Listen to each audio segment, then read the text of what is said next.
Hello, BookTube, and welcome back to part 4 of my little tour, shelf tour of Britain and Pictures.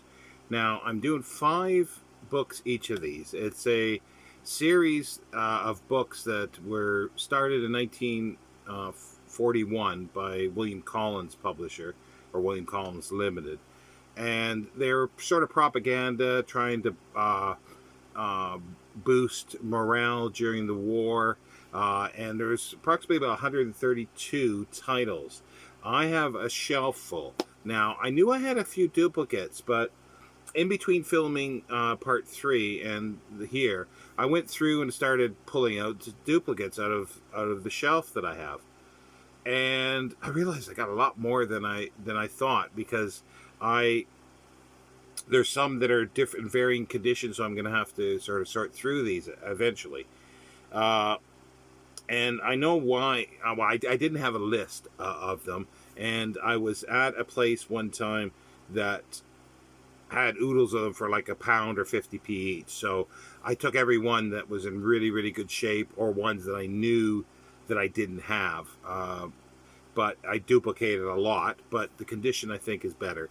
So, in the short of what I'm saying here is that this won't go on forever because about a third of the shelf, a quarter to a third of the shelf, I've already got. Like, those are duplicates or more. But anyway, this is the 4th part, and we'll continue on the same. I'll try not to make it as long a video, but this is the one that I mentioned, The English People by George Orwell essay. And again, yeah, they're all sort of 48 pages long, 46, 47, 48 pages long, because it depends on what page they start on. Start on page 7, so they're actually only 40 pages long essays. And this is a first printing from 1947. And I'll read the flap here. The author of Animal Farm, that brilliant satire on revolution, should need no introduction to English readers. Typically English is Mr. Orwell's capacity to look with critical eye upon his fellow citizens. It is part of his love for them. Those who read this book may find much to make them angry, much with which they will disagree.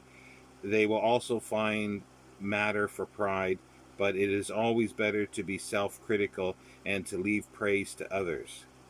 Those who want kind words will find them abundantly in such a book as Mr. Alfred Perrow's recent round trip. Mr. George Orwell is a distinguished political journalist, distinguished especially for his honesty of opinion.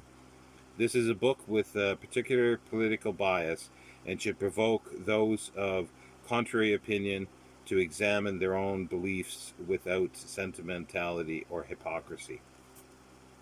And again, I like the cover. Again, they're all the same underneath. Well, for the most part, I found some oddities that we'll eventually get to. I don't think I've found them all, but anyway, that'll be the very last one. So keep an eye out on it. Okay, in the country, hop picking near Maidstone, Kent. Watercolor drawing by John Minton, 1945. Again, the same structure. Evening by the River, Salisbury in Wartime. Watercolor by Edward R. DeZone, 1940.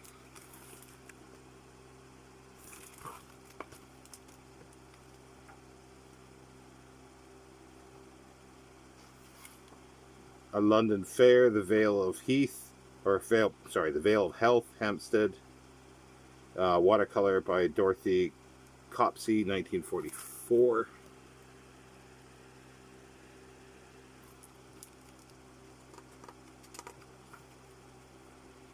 Victory Day, Richmond Hill, Surrey, oil painting by Mary Kent Harrison, 1945.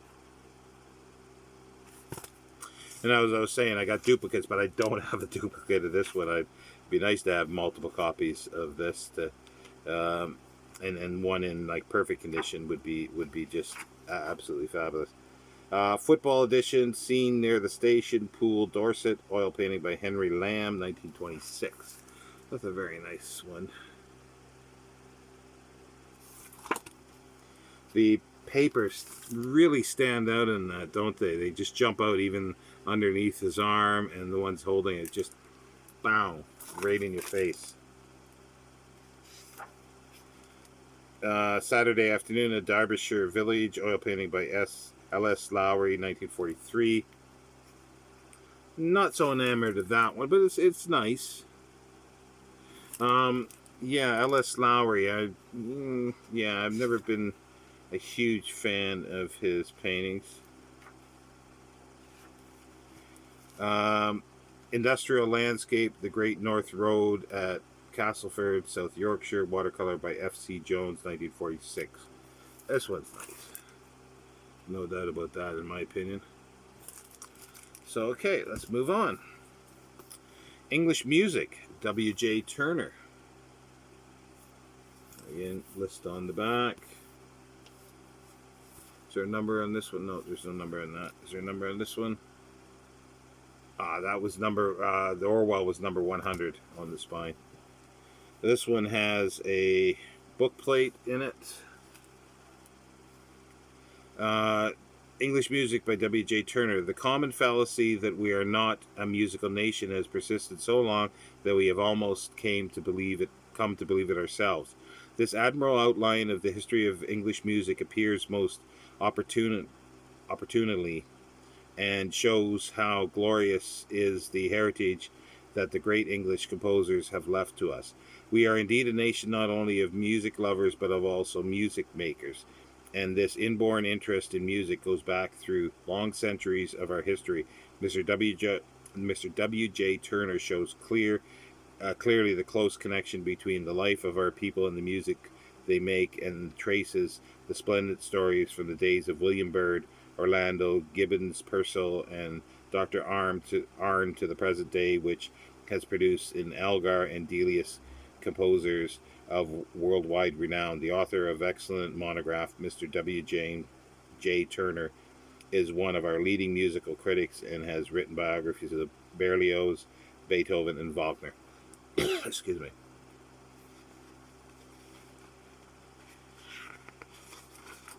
And this is Queen Elizabeth dancing with the Earl of Leicester, oil painting by an unknown artist.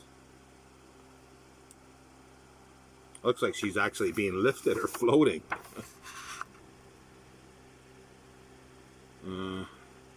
Maybe a little not so perfect perspective there, maybe. Or am I missing something? Windsor Castle, St. George's Chapel, 1768, watercolor by Paul Sandby. And again, almost photographic.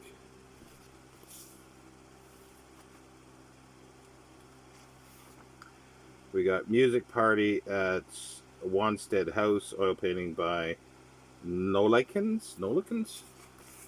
Just one name.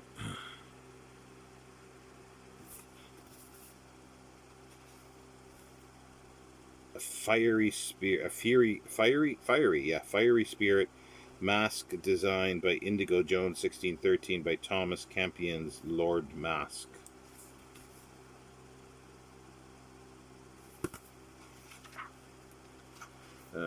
There's various composers shown. Orlando Jones, the Gore and Cowper families, oil painting by Zolfani, another single name for a painter, which may be common that I'm not aware of. Mrs. and Miss Polly Payne, oil painting by Reynolds, yeah, okay. But he had a first name, so they're just putting surnames in. This is kind of interesting. This is an interesting pose for that woman there with her hand up. It almost looks like she's reaching out when you first look at it. It's an interesting thing. Is she sort of a chaperone or the aunt or something? It's interesting.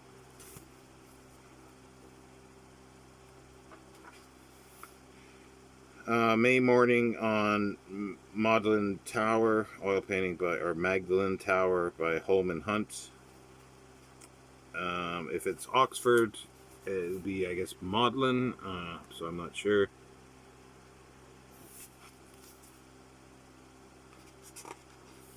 A water party. Interesting. The Sharp family on their yacht on the Thames at Fulham. Oil painting by Zafani. Very cool.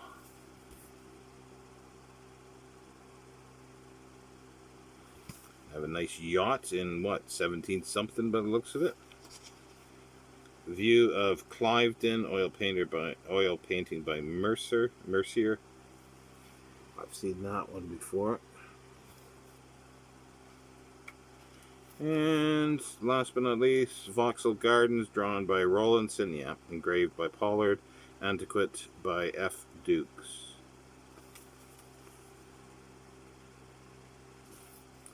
Let's see, any black and white ones again. John Gay.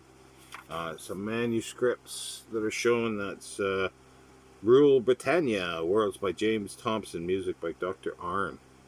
Thomas Arne right there. Oh, there's another color set here. James Hook. Oh, interesting. I've never seen a picture of James Hook. The Harmonic Institution, engraved by William Wallace after T.H. Shepard, 1828.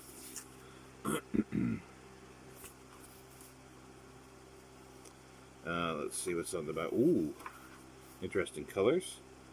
The Ballet Nocturne, music by Delius, painting in gouache and tempera by T. Lee Elliott. Gouache and tempera. Interesting. I don't know. I have no idea what kind of style that is, or is that inks and so forth. I would have to Google it.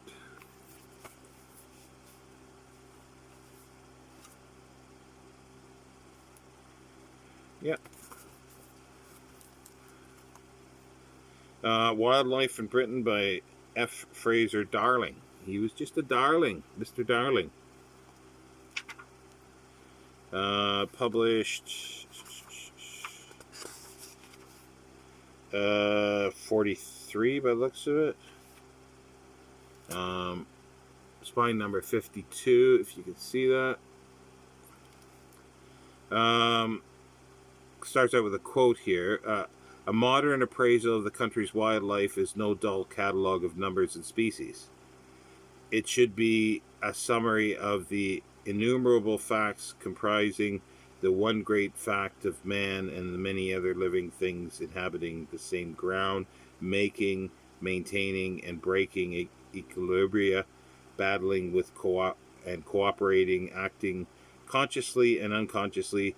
Such an appraisal must be, to some extent, a history of ideas, of the changes from the man, the hunter, for the pot, through the periods of man, the hunter for fun, to the time of man, the hunter for knowledge, the controller of his own conquered existence, and the conserver of love.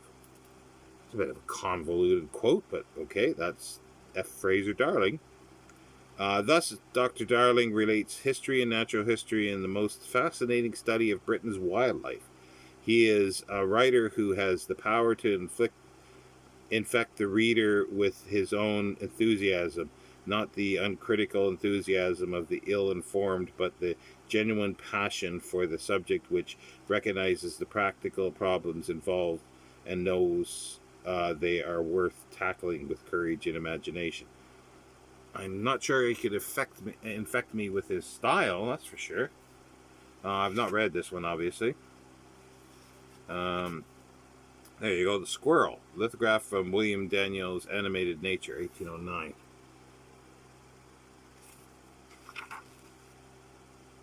Emperor Moth. Pheasant shooting near Uxbridge, colored antiquette by R. Havel.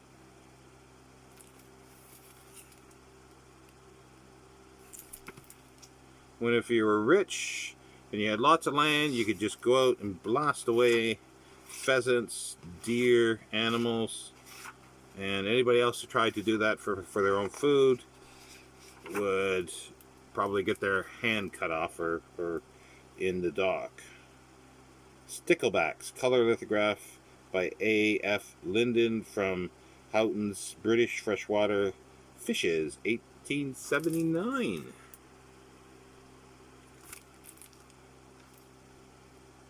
A salmon leap.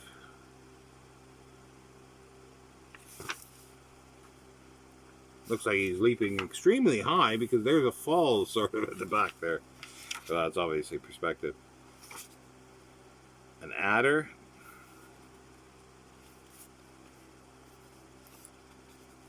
Common frogs color lithograph from Bollinger's The Tailless Batrachans of Europe, 1908.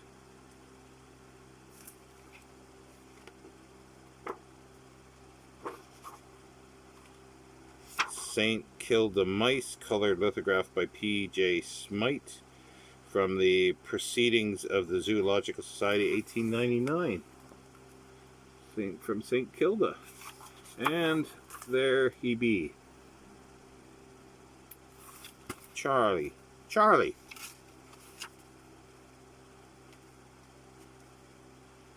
Oh, W.H. Hudson, 1841 to 1922, oil painting by Sir William Rothenstein. I think I put him on. I should have put him on an essay, but I'm not sure. I think I might have put him on the science essay one, because his stuff is nice. If I didn't, that was an omission. Noctile, brown bat. Ooh, I like this one. Lithograph by Lodge from Malleus Mammals of the Great Britain and Ireland, 1904 to 1906, but it probably was color. Let's see if there's anything else. Polecat, colored lithograph by A. Thornburn from Malleus Mammals of Great Britain and Ireland, 1904 to 1906.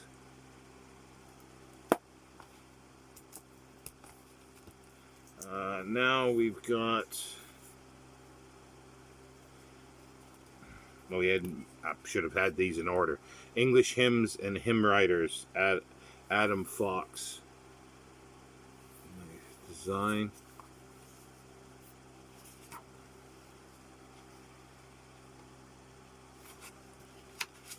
Published.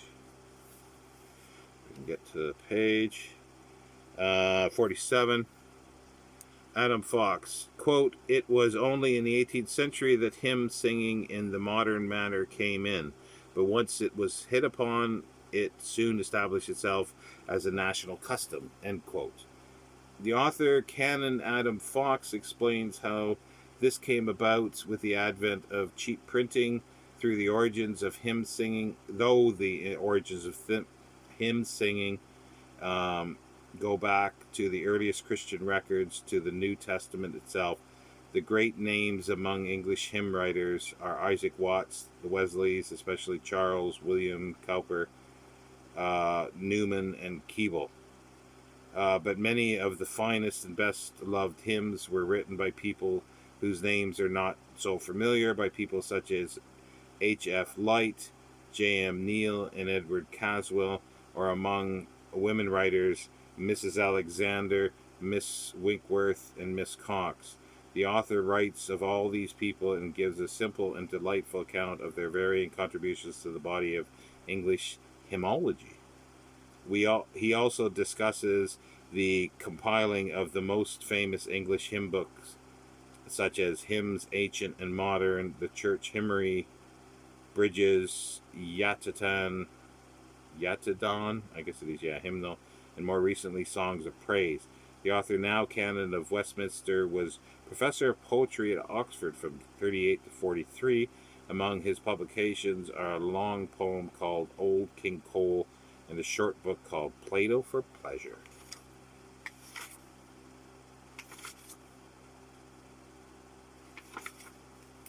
There's a literal illustration of the text of Psalm 103, or possibly 104, from a Latin psalter probably written by St. Augustine's Abbey, Canterbury, circa 1000 AD.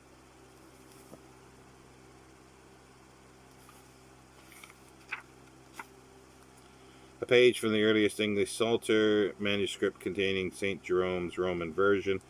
with canticles and hymns written in England in the 18th century. The Anglo-Saxon interlinear translation was added in the 9th century. Very interesting. You can see, you can see the interlinear translation there.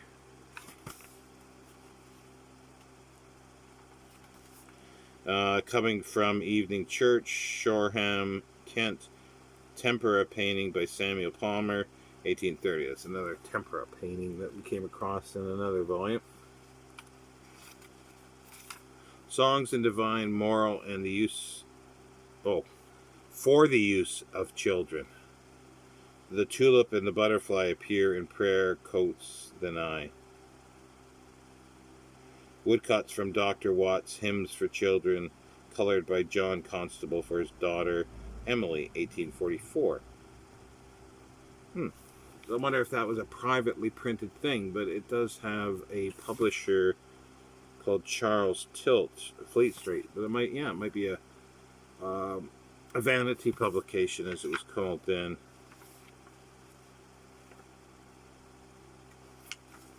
Oh, these are two very nice colored ones. My first sermon, in quotes, the artist's daughter in Winchelsea. I can't speak. Church, oil painting by Sir John Everett Melius, 1863. The color scheme there is very, very nice. I like that. Dark around, but the red just really jumps out. And here's another one. It's the same. Is it the same little girl? Yeah, it's the same little girl, but now asleep. My second sermon. Asleep. The artist's daughter, 1864. So the second sermon, she falls asleep.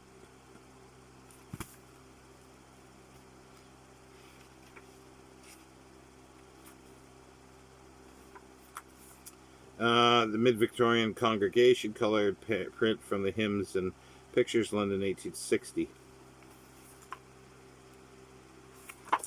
Show one more for here. Service in St. Paul's Cathedral, Baxter print by Bradshaw and Blacklock, circa 1872.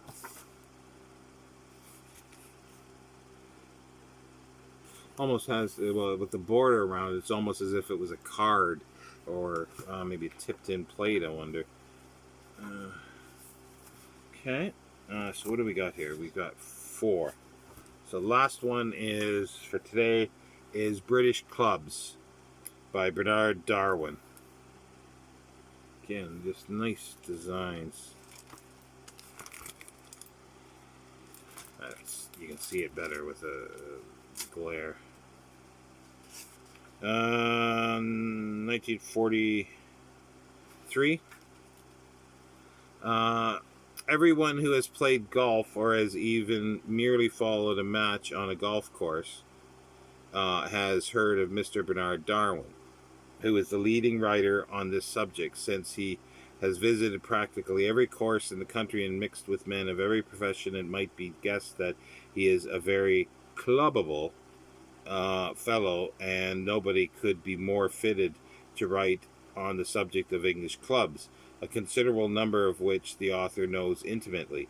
Clubs are a specifically English institution and have flourished in the country with the individuality and abundance unrivaled in any other part of the world, and Mr. Darwin makes the most of the subject, which is both amusing and extraordinarily interesting. St. James's Street, 1800, engraving showing the facade of Boodle's at the extreme left and Brooks opposite. I'm sure I've seen that before. Color. Does it say color? No, it just says engraving, but I'm sure I've seen that color, or a very, very similar scene. Club of Artists, oil painting by Gawain Hamilton, 1755. A bit dark, but...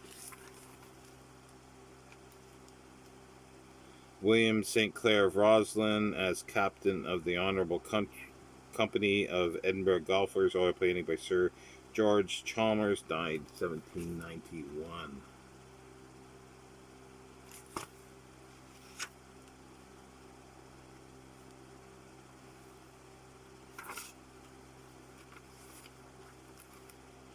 A Lloyd's Coffee House, London, colored antiquette by William Holland, 1798. I like that one. I think I'll do that as the thumbnail.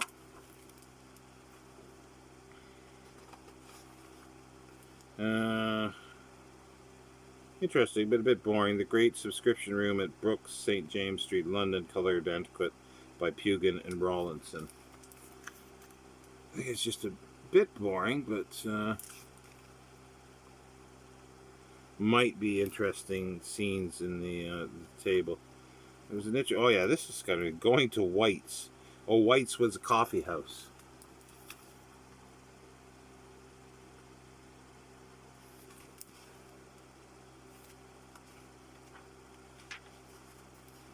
A meeting of the Four in Hand Club, Hyde Park, London. Colored antiquette by J. Harris after James Pollard. And one more. The Conservative Club, St. James Street, London, 19th century colored engraving by Woods after Reed. Is that the same?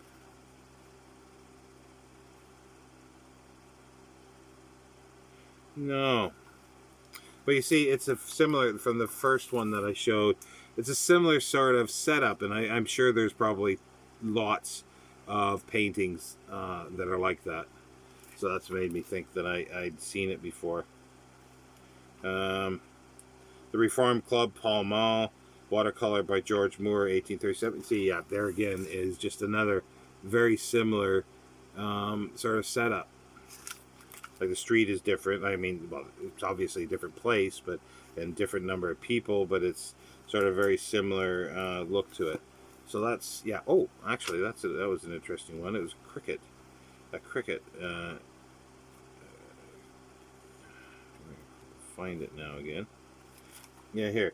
Cricket as played in the Artillery Ground, London, 1785. Color engraving after Francis Hyman, printed by Robert Sayer. Quite interesting. Definitely a different looking cricket bat, that's for sure. Anyway, that's number 4, I think it is. Again, we're at 28 minutes. I think that's what's going to be with these. Anyway, take care, BookTube. I'll see you next time.